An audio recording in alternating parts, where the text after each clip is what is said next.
我3个台在播啊，电脑要小心啊，别动。我是出不了，我出来了。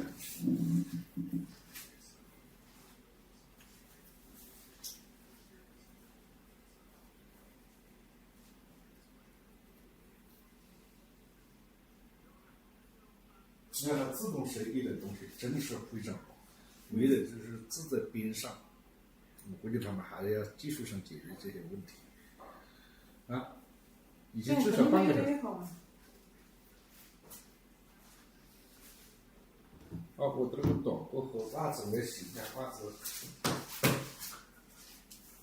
这些我都不会碰，我只有一个充电线，是这边。对，充电线别碰那个东西就是。把你的什么东西都放在那个毛巾里。我这袜子是在这里洗的是吧？那洗的东西你就放在椅子上啊，我不知道呢。你已经洗不了，用过了。你到底上东西脏了吗？这个不是吧？这个没这吹的。你才穿一次就不要洗了。没有穿了，这个都没有换的。那你脏了，然后你放到那个厕所那个白色的桶里面去吧。这个是放 OK。厕所里面有白色的桶，那个里头啥都没有，给你放脏东西了。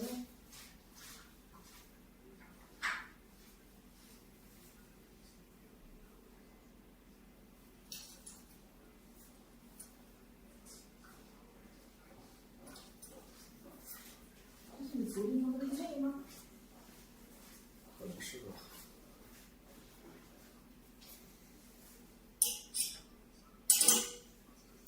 西装衬衣我这里只拿了一件啊。来，毛巾、短裤都在这儿。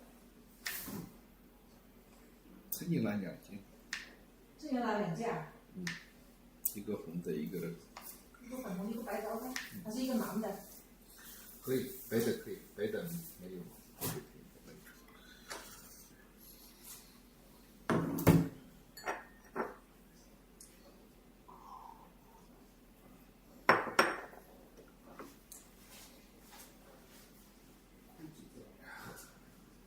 告诉你，这毛巾一堆，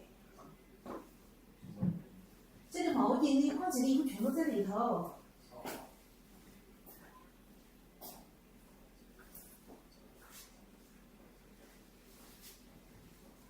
你穿拖鞋来？对啊。是穿拖鞋。我是穿的拖鞋。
毛巾不能脏。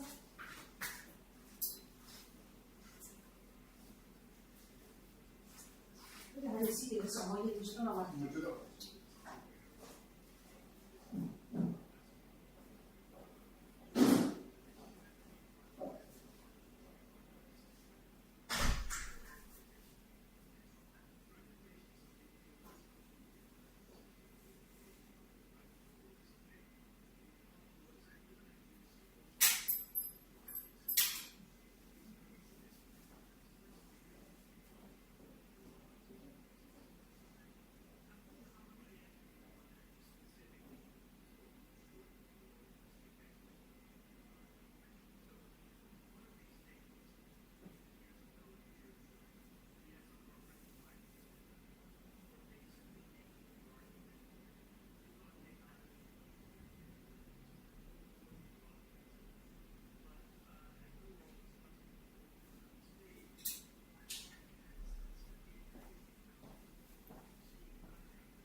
Good afternoon, everyone. I apologize for our tardiness. I was with the president.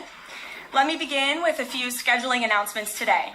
President Trump will travel to Scotland, where he will visit both Turnberry and Aberdeen from July 25th to July 29th. During the visit, President Trump will meet again with Prime Minister Starmer to refine the great trade deal that was brokered between the United States and the United Kingdom. And the President and the First Lady will travel to the United Kingdom for an official state visit from September 17th to September 19th later this fall. This will mark a truly unprecedented second state visit for President Trump, and he is honored and looking forward to meeting with His Majesty the King at Windsor Castle. There has been a wave of positive economic news over the past week, which I would like to highlight today. Joe Biden's inflation crisis has been defeated.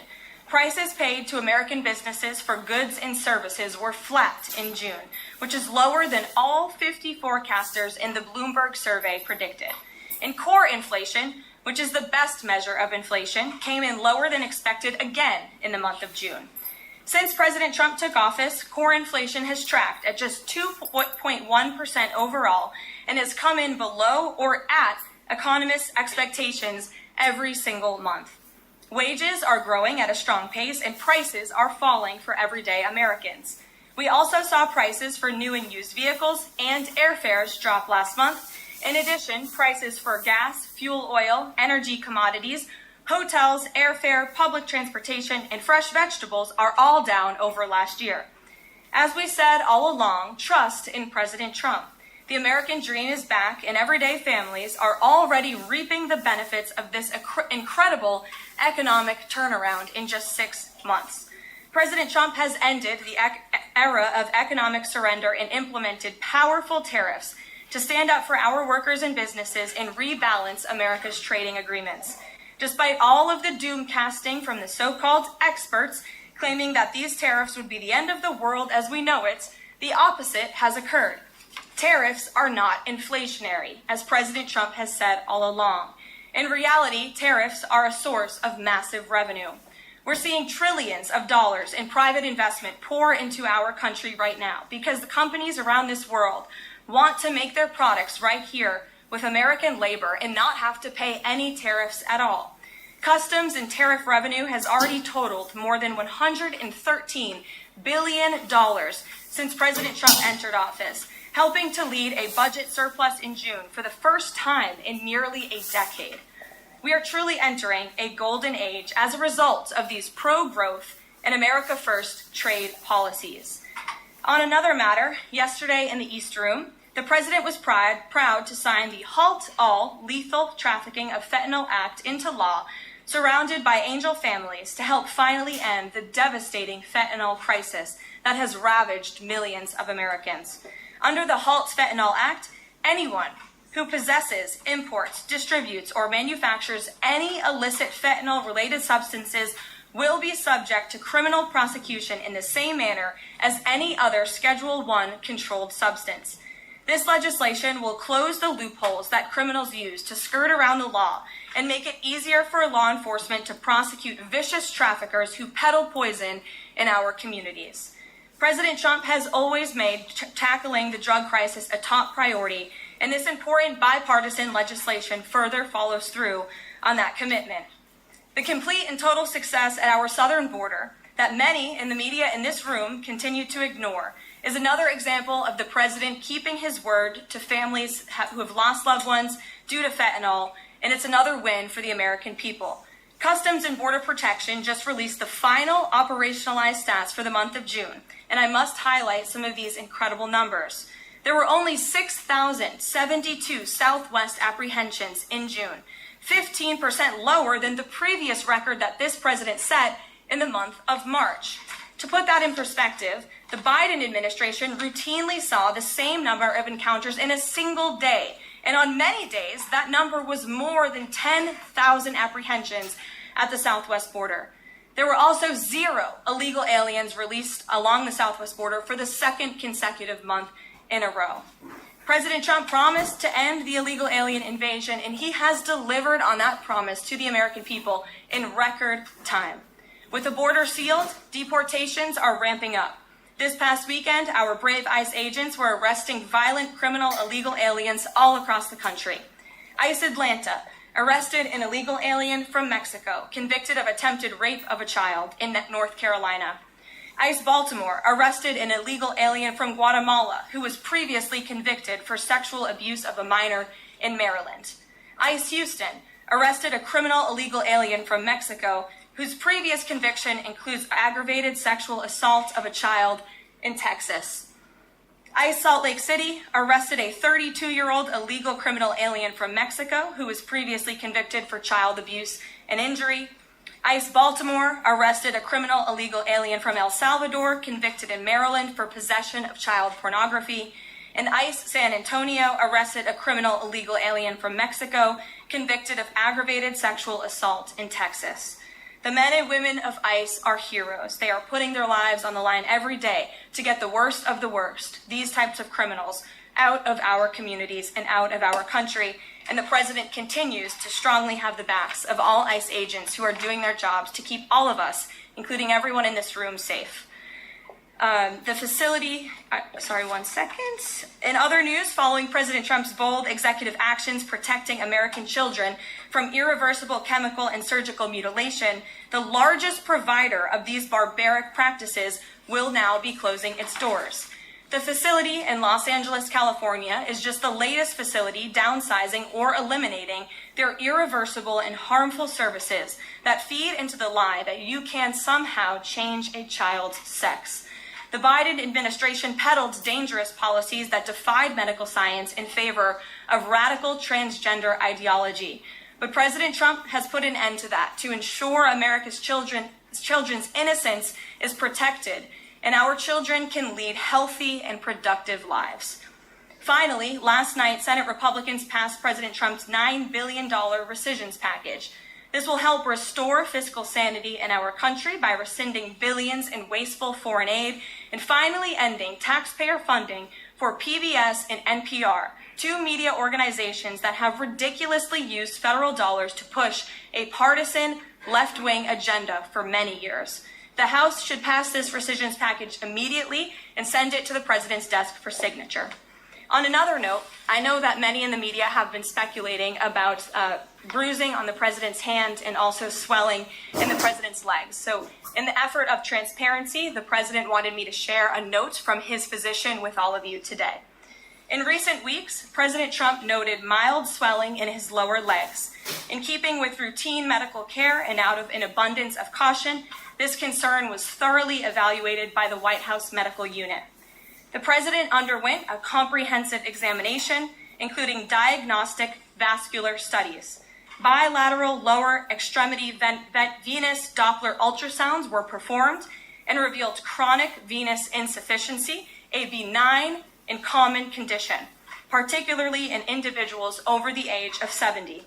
Importantly, there was no evidence of deep vein thrombosis or arterial disease. Laboratory testing included a complete blood count, comprehensive metabolic panel, coagulation profile, D-dimer, B-type natriuretic peptide, and cardiac biomarkers. All results were within normal limits. An echocardiogram was also performed and confirmed normal cardiac structure and function. No signs of heart failure, renal impairment, or systemic illness were identified. Additionally, recent photos of the president have shown minor bruising on the back of his hand. This is consistent with minor soft tissue irritation from frequent handshaking and the use of aspirin, which is taken as part of a standard cardiovascular prevention regimen. This is a well-known and benign side effect of aspirin therapy. And the president remains in excellent health, which I think all of you witness on a daily basis here. So the president wanted me to share that note with all of you. I'm happy to take further questions on it. We will provide the memorandum from the president's physician to all of you, as we always do. And we'll get to questions. Here in our new media seat, we have Frank Corva, who's the White House correspondent for Bitcoin Magazine, which comes at a timely week with crypto legislation moving across Capitol Hill. So why don't you kick us off, Frank, and thanks for being with us. Thank you so much for your Appreciate it, Ms. Levin. Sure. I was curious to hear if the president was in favor of removing any and all language around central bank digital currencies from the Genius Act, maybe as a means to get it across the line and get it on his desk. And then my second question was about something the president spoke about in this room. He talked about a $600 de minimis tax exemption for Bitcoin and other crypto spending. So I was just wondering if you could comment on those. Sure. Well, the president did signal his support for a de minimis exemption for crypto, and the administration continues to be in support of that. We are definitely receptive to it to make crypto payments easier and more efficient for those who seek to use crypto as simple as buying a cup of coffee. Of course, right now that cannot happen, but with the de minimis exemption, perhaps it could in the future, and we will continue to explore legislative solutions to accomplish that. As for the central bank digital currency and the Genius Act, which you noted has passed through Congress and will be sent to the president's desk. I believe the House is voting on it. If they haven't, they should be passing it. We know we have the votes, and we expect it to get to the president's desk, and we are planning a signing ceremony tomorrow afternoon. All of you will get more details on that. This piece of legislation is going to make America the crypto capital of the world, and that's what the president promised. As for a central bank digital currency, the president opposes that. He made that promise to the American people on the campaign, and while it's not in this specific piece of legislation, he did sign a January executive order banning a central bank digital currency. The administration supports Congress's efforts to codify that executive order into law, and I believe there will be future pieces of legislation in regards to crypto that will be moving through Capitol Hill. The president looks forward to signing them, and he looks forward to the signing ceremony this afternoon. So thank you for being with us today. Sure. Jackie. Thank you, Caroline. There's been a lot of discussion about the Epstein files and the president's comments yesterday calling it a hoax.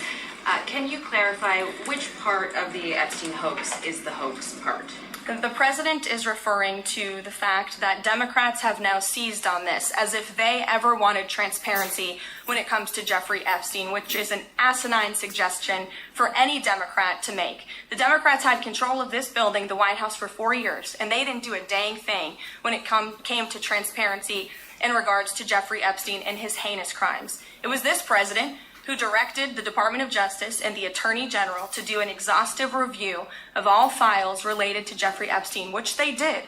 The Attorney General and the FBI, led by Pam Bondi, Dan Bongino, Kash Patel, these are great patriots, some of the most trusted voices in the Republican Party movement. It's part of the reason the president appointed them to these high law enforcement positions, and they spent many months going through all of the files related to Jeffrey Epstein, and they concluded what they found in that memo, which they drafted and they released. And so the president has been transparent. He has followed through on his promises to the American people, but he doesn't like to see Democrats and the mainstream media covering this like it's the biggest story that the American people care about. The president has been working so hard this week. On Tuesday, he went to Pennsylvania, where he secured $90 billion in investments for the Commonwealth, for the people of that state. After that, he came back to the Oval Office at 8 p.m. He went in there to whip votes to get the Genius Act signed into law. And because of his efforts, that bill is now going to be signed and passed. The following day, yesterday, he meets with a foreign leader, the King of Bahrain, to secure more investments into this country. And then yesterday afternoon, the president is in the East Room of the White House mourning with parents who have lost their children because of fentanyl, signing a bipartisan piece of legislation. And not a single cable network in this country took that event live and covered that event like they should. Those are the issues the president cares about. What could be more important to the American people than helping families who have lost their children? Those are the issues this president is going to remain focused on. I understand he wants to move on from the story, but you do have some prominent figures, including the Senate Majority Leader, the House Speaker, voicing support for the files to come out. Representative Massey collecting signatures that would force a discharge petition for a vote on the floor for this.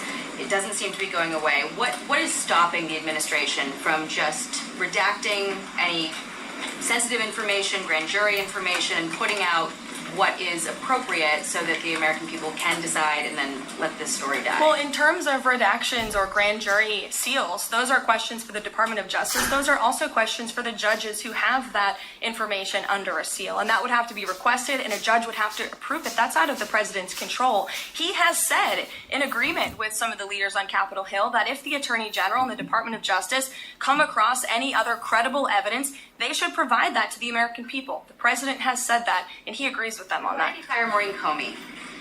The Department of Justice did, and I would defer you to them. Dasha. Has the White House been directly in touch with some of the MAGA influencers that are still not satisfied with the administration's handling? And has the message to them been similar to what the president has said, which is sort of either let this go or we don't need your support? Well, look, the president and this team are always in contact with the president's supporters with voices of many kinds on both sides of the aisle. I think that's part of the reason this president is a great president, because he's willing to listen and hear other people's perspectives, but ultimately he has led this country not just over the past 6 months to historic success, but also through his first 4 years as president. And as the leader and the creator of the MAGA movement, he has led through these perilous times for our country based on instinct and in the best interest of the country. And as I always say, the American people should trust in President Trump. John, go ahead, John. Thanks a lot, Caroline. The president on Monday announced that if there's not compliance with Russia within 50 days, there would be increased tariffs. Can you explain how that works? First of all, what happens if Russia doesn't end its war with Ukraine in 50 days? Well, in 50 days, as the president clearly laid out, if there is not a ceasefire agreement or a peace deal within that time frame, if Russia refuses to legitimately agree to a ceasefire, then they will face very steep tariffs, and they will also face secondary sanctions. So countries that are purchasing oil from Russia will be sanctioned as well, and of course that will do deep damage to Russia's economy. And I would just add that the president wants this war to end with a diplomatic solution. He's been pushing for it. This administration has spent many hours and a lot of time trying to solve this war very far away, but the president wants to stop the killing and he wants to save lives. As far Reagan, as the first part go ahead. of what you were saying, Caroline. Reagan, the first go ahead. part, I have two questions for you. It's just about, if I may, it's just about the tariffs, the first part. I get the secondary tariffs, but there was only $3 billion worth of trade between the U.S. and Russia in 2024. It's expected to be far less this particular year. On April the 2nd, both you and the Treasury Secretary said it's not necessary to apply any tariffs on Russia. You said that because of the lack of trade, it precludes, that was the word you used, any need for tariffs. Why now, and why do you think that that would make them cave and come to some sort of peace agreement as it relates to Ukraine? $3 billion is still a lot of money, John, and it's not just tariffs, it's the secondary sanctions as well that will be implemented in 50 days. Reagan. Thanks, Caroline. I have two questions for you. Sure. First on Congress. Congresswoman Salazar introduced legislation that would give some illegal immigrants in the country a path to citizenship. 10 Republicans signed on to what she's calling the Dignity Act. I'm curious what the White House's position is on the legislation and if the president would veto this bill if it made it to discuss. From my understanding, the White House nor the president has actually read through this legislation. We've been focused on, of course, the One Big Beautiful Bill, which passed, which is another historic accomplishment of this president in record time. The Genius Act this week, the recisions package, that's been the focus of the White House. But the president has made it very clear he will not support amnesty for illegal aliens in any way. I want to give you a chance to respond to the CEO of NPR. She's claiming that the cuts to their network will, quote, be a real risk to public safety of the country. Congressman Murkowski has argued that public broadcasting stations save lives. Could you respond to these concerns? The NPR CEO said cutting NPR will be a risk to public safety. I am not sure how NPR helps the public safety of our country, but I do know that NPR, unfortunately, has become really just a propaganda voice for the left. So just a few examples for you. In 2020, NPR refused to cover the Hunter Biden laptop scandal in the run-up to the election. They said their assertions don't amount to much, writing they did not want to waste the listeners' and readers' time on stories that are just pure distractions. That does not sound like an unbiased opinion. That sounds like a partisan opinion to me. And this is a taxpayer-funded organization. In 2018, that same CEO that you're talking about called the president in the Oval Office, who nearly 80 million Americans elected, she called him racist, shared a photo of herself wearing a Biden for President campaign hat, serves on the board of a Soros-funded activist group. In 2020, PBS's White House correspondent at the time characterized President Trump's speech then at Mount Rushmore as a love letter to white resentment, promoting the myth of America. In 2017, PBS devoted an entire panel talking about what it means to be woke and white privilege. In 2023, PBS's Washington Week Roundtable covered up Joe Biden's clear mental divide. That's actually quite the clip. I would encourage all of you to look at it. These are not honest news organizations. These are partisan, left-wing outlets that are funded by the taxpayers. And this administration does not believe it's a good use of the taxpayers' time and money. Ed Lawrence. Yeah, thank you. I want to ask about the Federal Reserve. So does the president believe that the slightly restrictive monetary policy stance right now, could that cause an economic slowdown? And if he does believe that, when? What pause are you referring to? No, could the stance of the monetary policy is slightly restrictive? Does the president believe that that stance, the slightly restrictive stance, could cause an economic slowdown in itself? I haven't heard the president discuss that specifically, but what I do know in regards to the Federal Reserve is the president's been very transparent about his displeasure with both the policies and the management of the Fed, and he spoke about that to all of you pretty extensively in the Oval Office yesterday. And last month, one more if I could. Last month, the Canadian Prime Minister said the president had agreed to a July 21st deadline to sort of work towards a trade agreement. That's 4 days from now. Could there be a trade agreement with Canada in 4 days? Well, look, we'll see. The trade team continues to be very active in our conversations and discussions with Canada. The president himself has said, unfortunately, our neighbors to the north have been pretty difficult to deal with when it comes to matters on trade. But in trade, generally speaking, as you know, 25 countries have received letters thus far from the president directly with his big, beautiful signature on them, from Japan to Korea, South Africa, Kazakhstan, Malaysia, just a few countries, and Canada also received a letter for 35%. With that said, if countries want to have legitimate further discussions, the Trump administration and the president's trade team are willing to have further talks, but these letters these countries have been receiving are the deals. And as the president has said, those deals will be made. They are tailor-made to each and every country based on the United States' concerns and what's in the best interest of the American worker and the American people. Charlie, go ahead. Thank you, Caroline. No, I called on Charlie, but Deanna, you can go ahead too. Go ahead. The president said that he floated the idea of a special prosecutor in the Epstein case.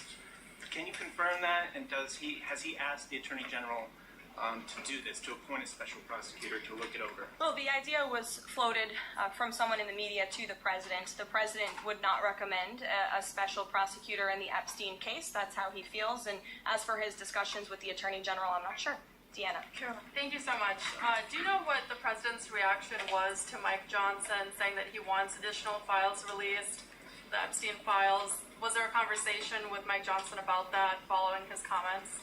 I won't discuss the president's private conversations with the Speaker of the House, but as I answered to Jackie's question earlier, the president has said if the Attorney General and the Department of Justice and the FBI have any more credible evidence in regards to Jeffrey Epstein's crimes, they should put that forward. He has called on them to do that.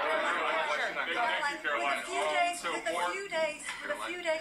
I'll go to all of you, starting with the lady in the blue. Go ahead. With a few days to the August 9th deadline, how are the negotiations with Europe going? There's some sticking points. What are they? Can we expect a delay, or should we expect a deal soon? Well, I believe the deadline is August 1st. As for the European Union, they continue to be very eager in negotiating with our country for obvious reasons on ways to lower their tariff and their non-tariff barriers that we have long said harm our workers and our companies. So the president's trade team continue to be in talks with the European Union. Would he accept, or would he put forth a postponement of the August 1st? He's already said he will not. Caroline, Owen, go ahead. Good afternoon, Caroline. In Gaza today, Holy Family Catholic Church was struck by an Israeli shell. Yes. 3 people were killed, 10 wounded. What is the president's reaction to that church coming under fire? It was not a positive reaction. He called Prime Minister Netanyahu this morning to address the strikes on that church in Gaza, and I understand the Prime Minister agreed to put out a statement. It was a mistake by the Israelis to hit that Catholic church. That's what the Prime Minister relayed to the President, and you should look at the Prime Minister's statement that will be coming out. Back to your letter that you read at the beginning. Sure. The President, you said mild swelling in his legs. Is Yes, sir. it causing him any discomfort? How are you treating it? Nope. No discomfort from the president at all, and you probably all see that on a day-to-day basis. He's working around the clock. As for the treatments, I can defer to the president's physician, and we'll get you this letter. I think it will answer all your questions. Reports that a Chinese-born banker who works in Atlanta for Wells Fargo is being prevented from leaving China. Is he going to bring this up with President Xi? Are you aware of the case?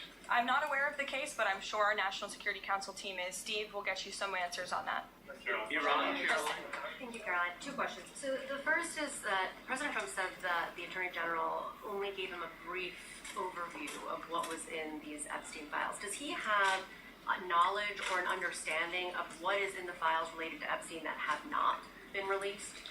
Not to my knowledge, and that's a question for the Attorney General, as I said, and the President has told the Attorney General if they have any more credible evidence, they should release it. Is that evidence, would she have to run that by the President before she released it? I don't think so. He said if she has any more credible evidence, she should release it. Go ahead.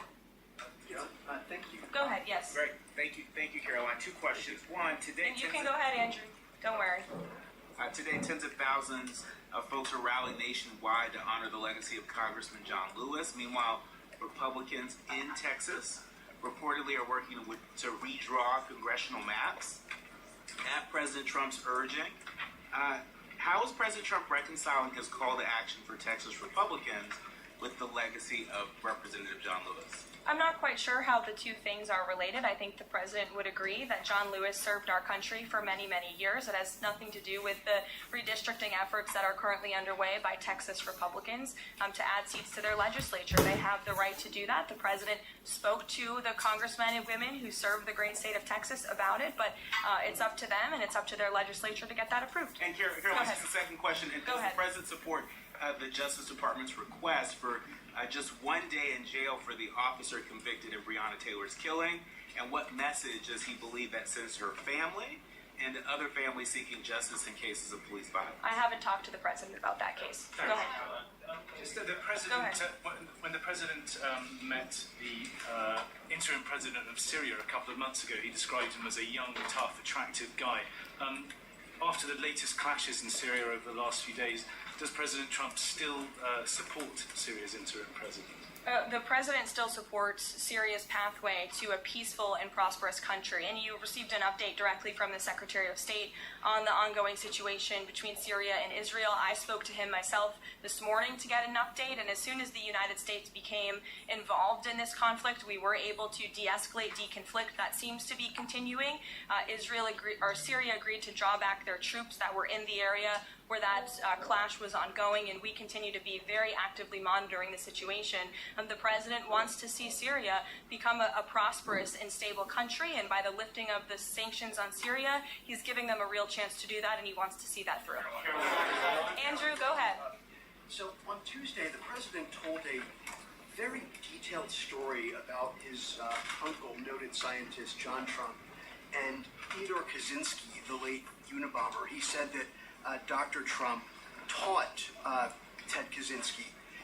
Ted Kaczynski was not identified as the Unabomber until 1996, 11 years after John Trump passed away. It would have been impossible for John Trump to have ever discussed the Unabomber with the president. So what was he talking about? And I have one follow-up.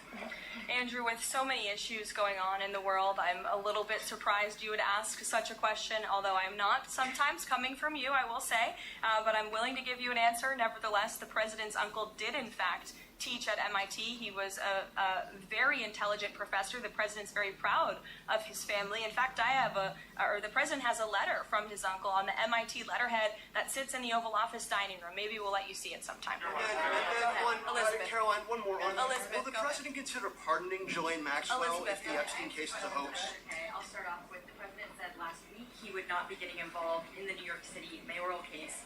If that mayoral race, if that's still the case, given his history drawing a large crowd in New York City, what's his reason for staying out of it in that way? Well, look, I think the president reserves the right to get involved in races or not get involved in races, and he's made the decision not to weigh in on the New York mayoral race, as you rightly pointed out, although he has gone as far to say he absolutely does not want to see Zemdami, elected, who is a known communist who supports the abolishment of private property, the defunding of police.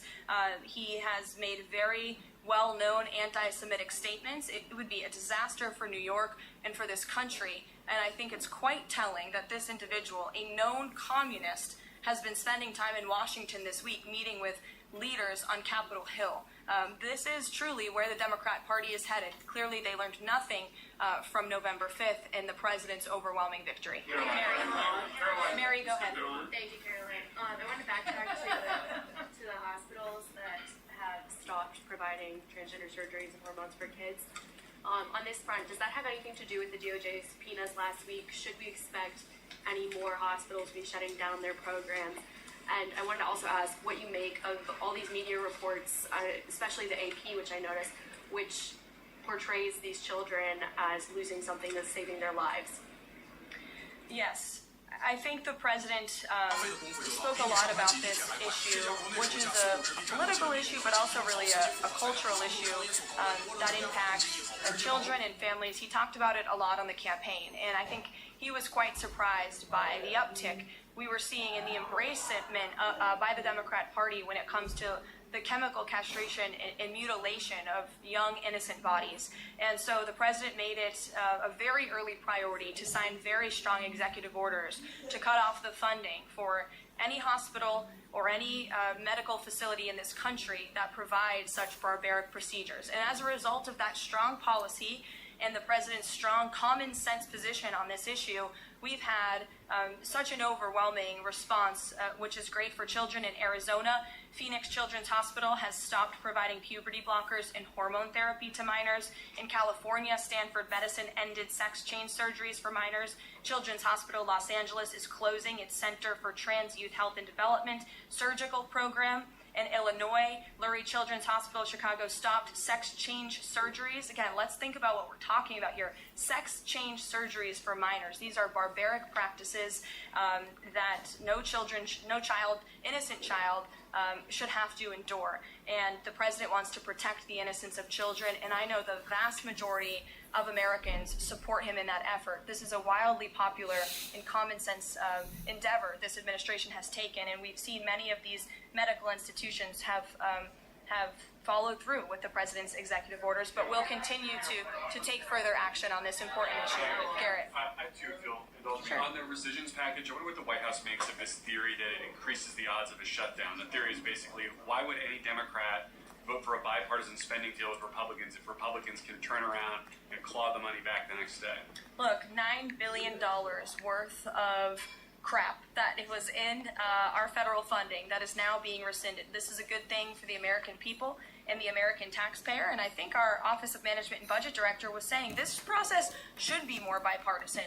Democrats, there was a time in this country where Democrats too cared about getting rid of waste, fraud, and abuse in our federal spending. I think every American agrees the government spends way too much money on things that don't matter. Some of those things include PBS and NPR, or for instance, the Democracy Fund, which was funded to the tune of $83 million through the Department of State, but they were giving hundreds of thousands of dollars for gender equality and empowerment hubs in Yemen, $3.9 million for strengthening information integrity, equality, and democracy for LGBTQI population of the Western Balkans. These are not good uses of the taxpayer funds, and Republicans are proud to lead that effort, and we wish more Democrats would join us in that. I wanted to follow up on the Marie Comey question just to clarify. Did the White House have any knowledge, or did the president sign off on her firing? This was a decision that was made by the Department of Justice. There was an agreement that was made between Immigration and Customs Enforcement and the Centers for Medicaid and Medicare Services regarding access to Medicaid information for 92 million Medicaid recipients around the country. That includes health information. So how does that not violate HIPAA violations and privacy concerns, for example, of American citizens? I'm going to have to defer you to Immigration and Customs Enforcement on that. I'm unfamiliar with that agreement that they made. Thanks, Caroline. Two questions. Rumsfeld said today he's going to be looking into cost overruns in the Fed's renovation projects. Is there a deadline for him to come back with findings to the president? I don't believe there's a deadline the president has set for Rumsfeld, but I think, again, this is a good use of taxpayers' time to look into this project that is millions and millions of dollars over budget. It's for a big, beautiful mansion for the federal chairman, reserve chairman, and I understand that it costs much more than it did the beautiful palace that many of you joined us at when we went overseas. So it's completely unnecessary, it's overpriced, and I think it's a good thing the administration, led by the president, is looking into it. If there ever were to find wrongdoing or fraud, would the president reconsidering firing Jerome Powell? Look, it's a hypothetical question. We'll see where it goes. The president spoke about how he feels on this matter yesterday. Sure, thank you so much, Caroline. So we saw Ambassador Huckabee arrive to Prime Minister Netanyahu's trial to show his support. Does the president plan to impose any kind of sanctions against the Israel judicial system? I don't have any update for you on that or any announcement on that front. I don't believe so. Does the president believe that justice has been served in the Epstein case? Look, the president believes that he directed the Department of Justice to do an exhaustive and thorough review, and they did that. And they all agreed, the FBI director, the deputy FBI director, the attorney general, on the memo that they drafted and they released. Thank you, Caroline. Just a follow-up on Reagan's question. Representative Salazar's bill, it grants illegal aliens with legal status for 7-year increments. It also gives permanent path to residency for so-called dreamers. And, President Trump and Labor Secretary Chavez, who previously co-sponsored a version of this bill when she was in the House, they've spoken about a work deal similar to the bill, I believe. What's the difference between a work deal and amnesty? Look, as I told Reagan, the president, the White House have not reviewed this specific piece of legislation. It's just not where our focus has been. But the president, for one, has been very clear he does not support amnesty. We'll go to, look at some friends in the back. Brian, go ahead. You didn't show up early enough to get some good real estate up here. I love it. Any update on the auto pen? I know that there was the DOJ and some others were looking into the thousands of documents that were signed off just before Joe Biden left office. Any update on the auto pen? Yes. I'm not laughing at you. I'm just laughing at how far away you are, and you're going to need to get some microphones back there. On the auto pen investigation, yes. The White House counsel's office has launched their own investigation into former President Biden's usage of the auto pen. We have requested some documents from the National Archives, and again, as I've said many times from this podium, and the president has said as well, it's incredibly important that we get to the bottom of who really was at the tip of the spear in the decision-making process here in the White House, because former President Biden himself admitted to the New York Times, I understand he never gave interviews when he was here, but now all of a sudden he wants to give one, and he said that he did not actually review every single pardon that he signed on his way out the door. That's incredibly concerning, and I can tell you it's something this president would never tolerate. This is a president who is signing things all the time. Any document that has legal implications, this president's signature is on it because he's the one making the decisions. It does not appear that was the truth in the previous White House, and I know the American people want to receive answers on who was running the show, because the decisions that were made in this place really destroyed our country, and we deserve to get to the bottom of it. Mark, in the back. Thanks. So the Christian groups are complaining that they are not able to get visas as quickly to travel to Israel, and it's been elevated to Ambassador Huckabee's station. Is the White House aware of that? Does it have any reaction to that? And is that part of the president's disappointment with Netanyahu's government? Look, I'm not aware of that, Mark, but I'm sure, again, our National Security Council is, and also the State Department. As you know, travel visas roll through Secretary Rubio's shop over there, whom we work very closely with, so we will check in on the matter. But I know overall this president and the administration do want to streamline the visa process to make it easier for both Americans who want to travel abroad and people abroad who want to come to our country the legal way. Sure. Go ahead. I was going to the gentleman above you, but go ahead, Libby, and then you can go. Okay, two questions for you. The first is, during the Whole Nation Summit, Secretary Noem suggested there could be some changes to TSA's liquid limits. Is the president aware of that? Is that an idea that he's backing? And what would that timeline and the changes look like? Sure, I would defer you to the Department of Homeland Security, but I did see Secretary Noem's comments, and I think it's great that on day one she asked TSA, what are we doing right, what are we doing wrong, how can we make air travel more efficient while maintaining utmost security for American passengers and travelers. And I know they announced no more shoes, or you don't need to take off your shoes anymore at the airport, which I think is welcome news to all of us who travel a lot. But further guidance or decisions, of course, that's in the Secretary of Homeland Security's overview, and I would defer to her. The other question for you is on Bondi and Burgum's trip today to Alcatraz. I'm curious what the funding is going to look like for that, and who the president does want to see incarcerated there, if it were to become. Sure. Well, this was an idea of the president. He spoke about it in May, and he directed his administration to review a reopening plan for Alcatraz if it is possible, which is why the Attorney General and the Secretary of Interior have traveled there today. They are touring the site, and if the Alcatraz prison is reopened, it would be under the purview of the Bureau of Prisons. And the Secretary of Interior also would play a big role in this as well. So they're there to review the site today, and I'm sure you'll hear more from them on it later.